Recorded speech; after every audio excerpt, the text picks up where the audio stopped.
Assalamualaikum warahmatullahi wabarakatuh.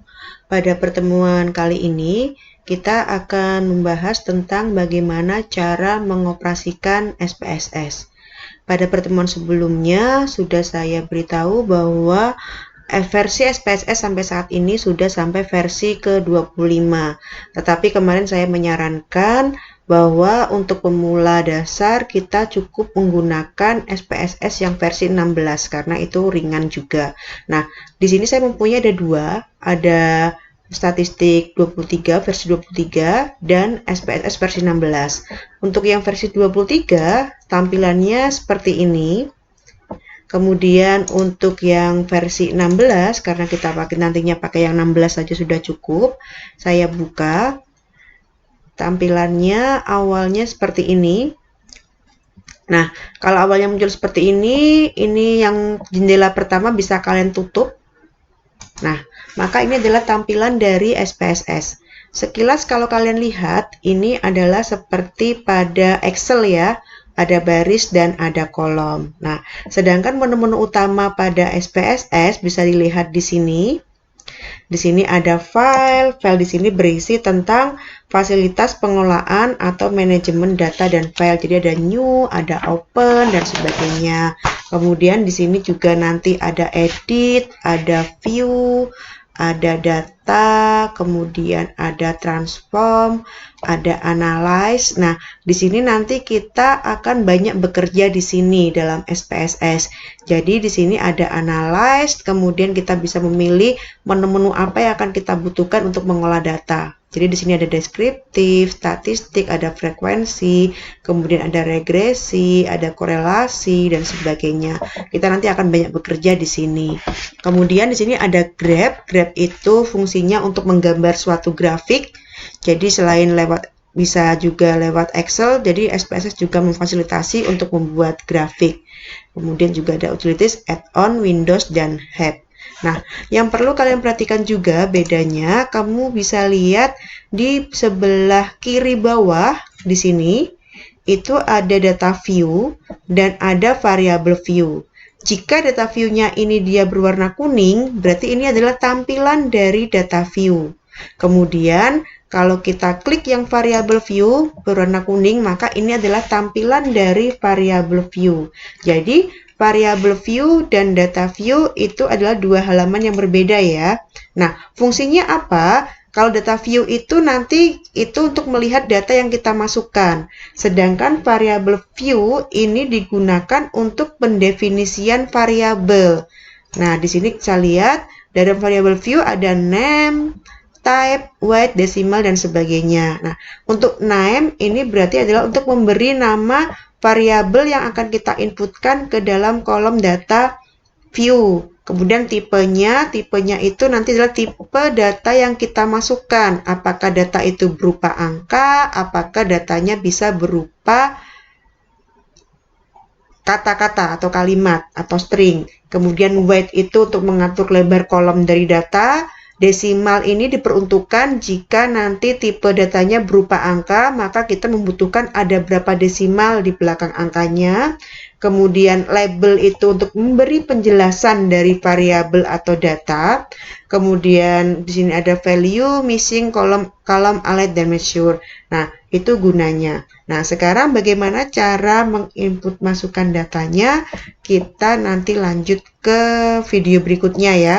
Jadi di sini bisa dilihat data view ini masih var. Kemudian di variable view itu untuk menginputkan bagaimana data pendefinisian data yang kita nanti masukkan ke data view.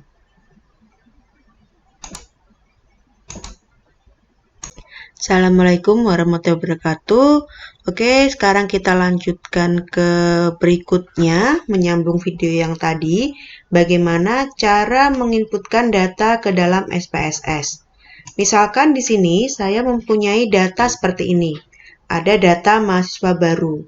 Nah, di sini ada gender, ada usia, ada asal SLTA, gaji ortu, tempat tinggal, dan name. Nah, bagaimana cara kita menginputkan data ini ke dalam SPSS?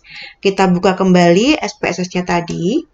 Nah, seperti ini ya. Ini adalah tampilan dari data view. Nah, sekarang bagaimana kita menginputkan data tadi? Berarti kita harus mendefinisikan dulu nama-nama variabel itu yang ada dalam data tadi.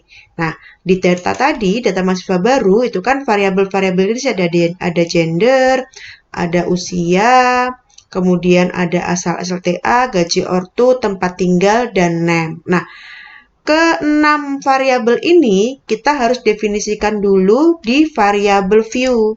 Nah, jadi kita lihat, kita kembali ke variabel view. Jadi untuk mendefinisikan nama variabel dulu, kita ke variabel view. Tidak bisa langsung ke baris ke-1, kolom ke-1. Jadi kita harus ke variabel view dulu.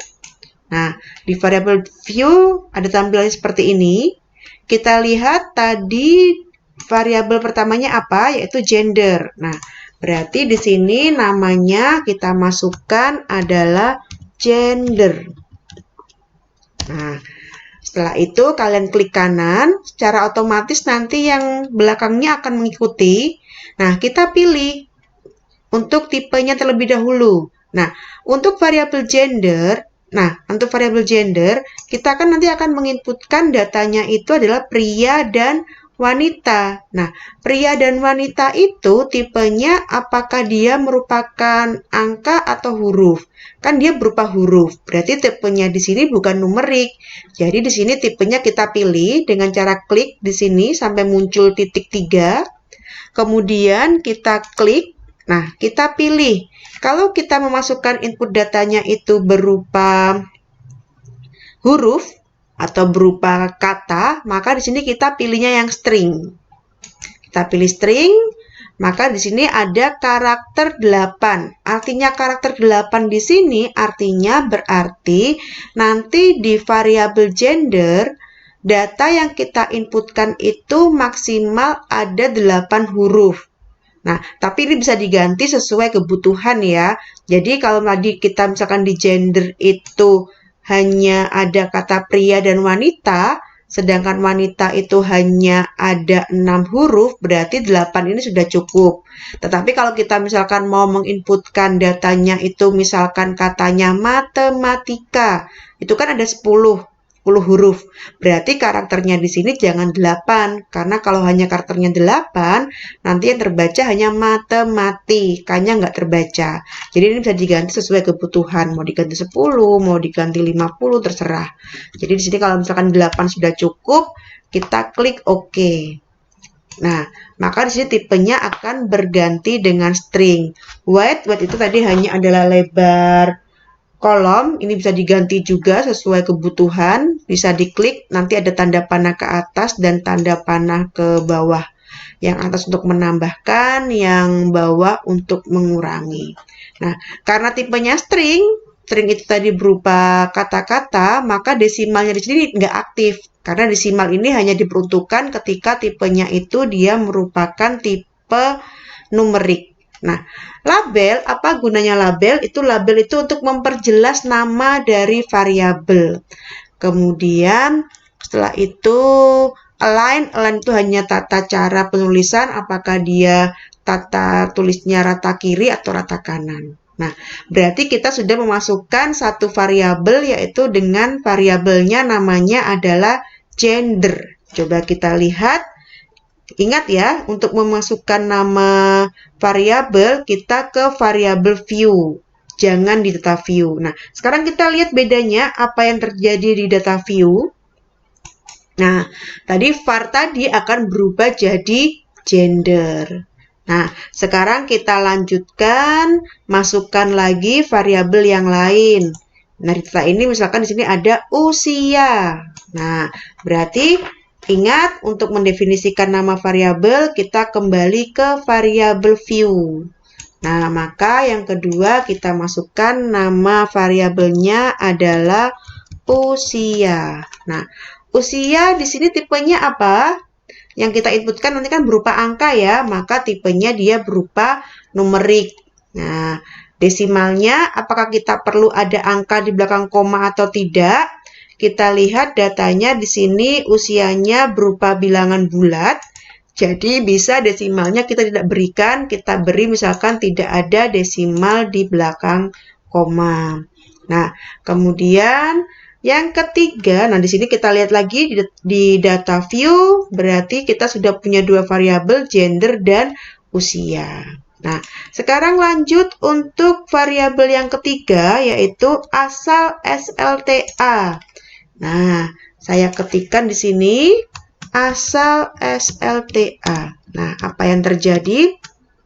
Nah, ketika kita menuliskan asal spasi SLTA, maka di sini ada peringatan variable name contains an illegal character. Jadi di sini kita artinya dalam memasukkan nama variabel itu tidak boleh lebih dari satu kata.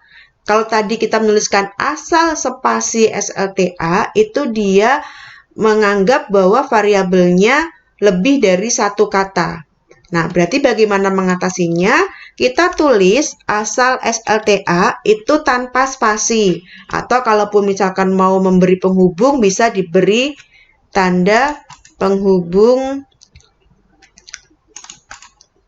bawah. Jadi bisa diberi seperti ini. Asal underscore bawah SLTA. Nah, kalau seperti ini dianggap dia adalah satu kata. Nah, asal SLTA di sini tipenya apa? Kita lihat di sini ada SMU SMK, berarti di sini tipenya dia merupakan bukan numerik ya. Maka karena dia merupakan huruf, maka kita ganti tipenya yaitu string. Karakternya 8 sudah cukup. Oke. Nah, ini nanti gunanya label di sini. Jadi karena kita di dalam nama variabel itu hanya boleh satu kata saja, maka label itu untuk menjelaskan apa yang ada dari name ini. Misalkan tadi kalian hanya menuliskan asal. Nah, maka di label ini bisa kalian tuliskan asal SLTA. Di sini boleh menggunakan spasi. Jadi label di sini lebih memperjelas dari nama variabel yang kita inputkan. Tapi kalau misalkan di dalam nama variabel sudah jelas, maka label tidak perlu, tidak apa-apa. Seperti itu. Kemudian variabel berikutnya apa? Gaji ortu. Nah, kita berarti lanjutkan gaji ortu di variabel yang keempat. Gaji, ingat ortu. Berarti saya kasih underscore biar dia satu kata, tipenya numerik, desimalnya di sini dari datanya itu adalah ada satu angka di belakang koma, berarti desimalnya saya beri 1. Kemudian berikutnya adalah T tinggal. T tinggal artinya berarti tempat tinggal.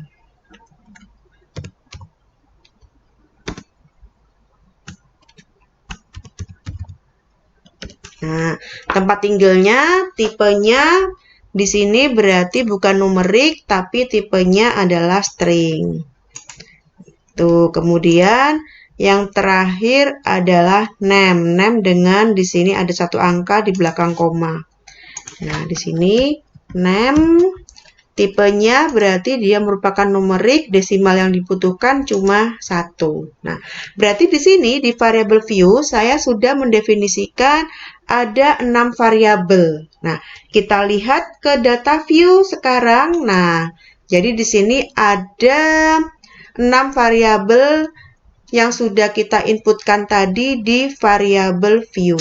Nah, dari sini kemudian kita sekarang tinggal menginputkan saja data-datanya yang ada tadi, data tadi. Misalkan gendernya tadi ada pria. Kemudian yang kedua itu wanita. Nah, yang perlu diperhatikan ketika kita menginputkan datanya berupa data string, jadi kita perlu kekonsistenan. Misalkan di sini pria, saya menuliskan prianya dengan P huruf besar. Nah, jika kalian kemudian misalkan di data yang ketiga menuliskan prianya seperti ini, atau mungkin data keempatnya seperti ini, nah, meskipun di sini data pertama, ketiga, dan 4 sama-sama dibaca pria, tetapi nanti kalau kita penulisannya berbeda, maka dia akan menganggap dia adalah data yang berbeda. Jadi yang perlu ditekankan, ketika menginputkan datanya itu berupa string, maka data yang diinputkan itu harus konsisten. Kalau misalkan huruf depannya besar, ya berarti besar semua. Kalau seperti ini, berarti dia antara 3 dan 4, meskipun bacaannya sama, tetapi tulisannya berbeda, besar kecilnya, itu akan dianggap data yang berbeda. Jadi besar kecilnya huruf itu sangat berpengaruh. Jadi harus butuh kekonsistenan. Nah, nanti kalian silakan isi semuanya ini berdasarkan tadi data yang sudah ada. Ini sebagai tugas pertama. Jadi kalian inputkan data mahasiswa baru ini ada 30. Kalian inputkan sampai nanti jadinya seperti ini.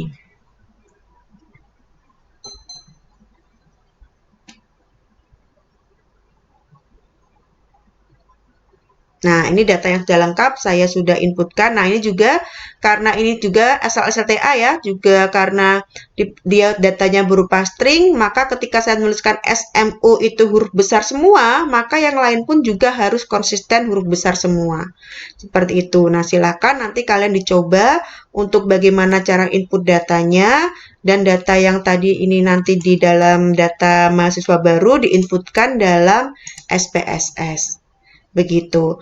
Nah, cara menyimpannya bagaimana? Cara menyimpannya seperti kita menyimpan biasa, kemudian kita file, kemudian kita simpan dengan save atau save as. Kita save, kemudian kita cari folder di mana tempat kita menyimpan, kemudian misalkan Budina taruh di data D.